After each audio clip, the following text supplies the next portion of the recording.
On November 5th, I'm seeking your support for election as chief, a critical and important day for our nation and for our future generations to preserve our language, our culture, and also our economic independence. This is a critical time in our Dakota history. We need to continue our progress with our nation.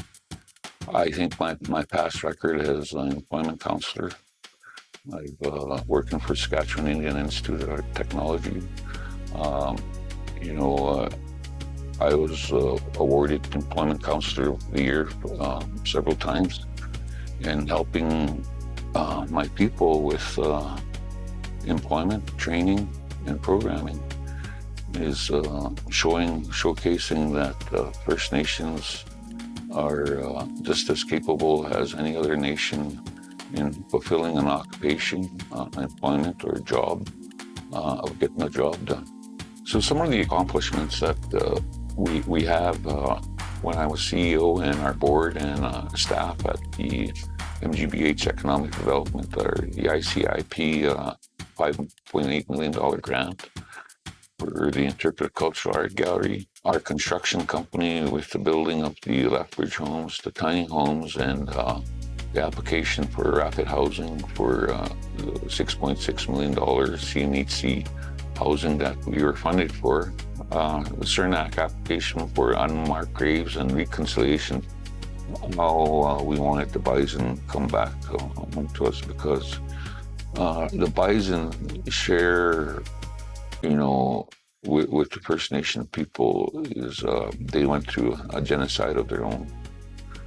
They were hunted and almost killed to extinction because that's what sustained us, First Nation. But that's why it was very important for our people to bring back the bison, and we would be caretakers of the bison. Today's two herds that we have, one from Elk Island and the Yellowstone herds. The COVID Wellness Center for $2.8 million grant for renovations.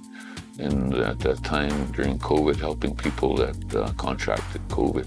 With our resources that are available, doing a comprehensive land review, land use policy, and the fulfillment of our TLE framework agreement for the 5,000 shortfall acres that still hasn't been completed, with doing a land review of the natural resources we have through precious minerals, oil and gas, and other sustainable resources that would economically benefit my people. If there's a possibility that there's in one part of our TLE lands in the southern end that have say potash deposit, or oil and gas, it's all these would contribute to our own economy and our financial independence off the federal and provincial governments.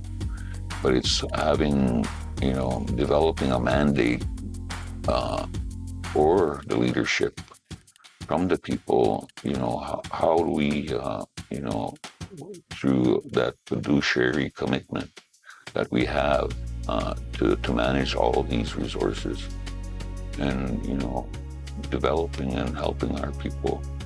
The other part of it is how do we help our people with addictions? And that's very important because along with financial wealth, you always have some sort of problems that are attached along with, and that monetary responsibility each individual has.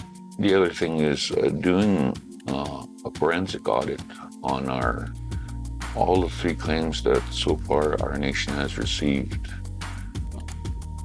I'm sure that every membership would like to know how much is left in the trust, how much money do we owe the banks, because this money is tied up in a legacy trust fund with Maurice Law. And I think it's a critical time for transparency to know where our finances stand with the claims that our nation has received, and also the future of other claims.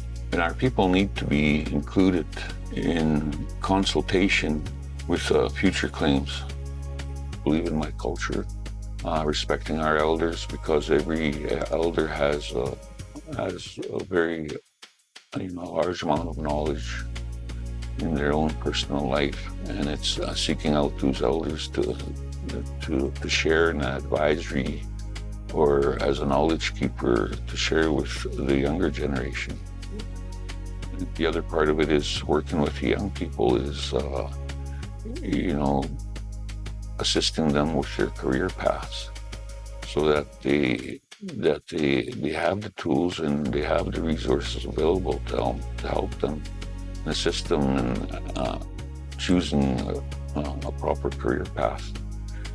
No matter if somebody doesn't like you, if they have a different point of view, a different belief, is that ability to going up to them and shaking their hand. Because every person is interesting in their own way. And once you get to know them and you put your difference aside and get to know that person and their mentality and how they think and operate, it's possible to make your worst enemy your best friend. And that's the thing that I follow in my everyday life is, I know people out there, some people probably don't like me, and it's reaching out to those people and making friends out of them, saying, let's put our differences aside, let's talk. And every two individuals, there's always a common ground that you can come together, either be through belief or a way of life that you can share. I'm seeking your support for election as chief to preserve our language, our culture, and also our economic independence. And I humbly and kindly ask for your support and vote Henry Grant Beaudry as chief. Ganema.